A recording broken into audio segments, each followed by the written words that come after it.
YouTube viewers.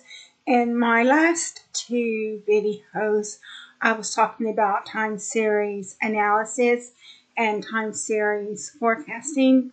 And in this video, I'm going to be talking about decomposition. So decomposition separates time series data into underlying components of trend, seasonality, and residuals. So this technique provides clarity on the driving forces behind the data. So what we're going to do is we're going to discuss decomposition in Excel. And so what I've done is I've made some sample data. I just got sample data from January 23 all the way to December 24. So I've got 2 years worth of data.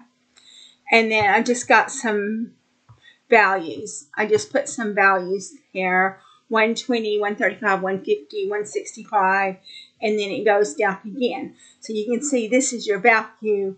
This is a chart of your value and what the value actually looks like. So it looks like a series of, it looks like a Toblerone chocolate is what it looks like.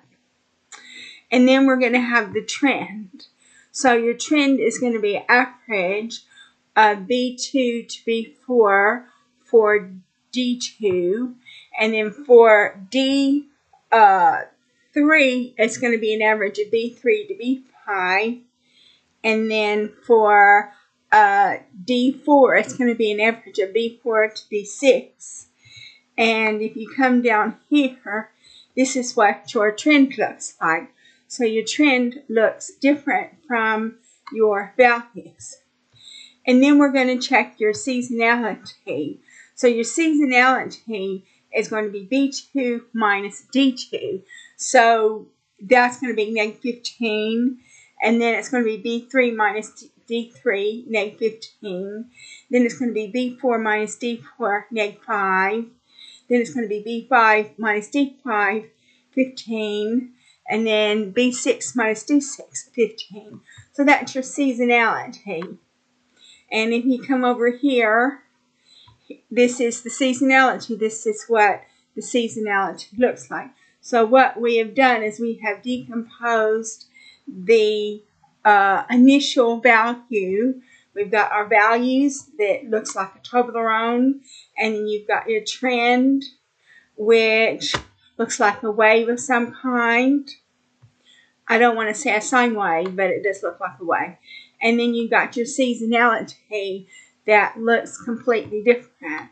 And this is how, and then so your value is also positive numbers, and your trend is going to be positive numbers, but your seasonality is going to be positive numbers and negative numbers.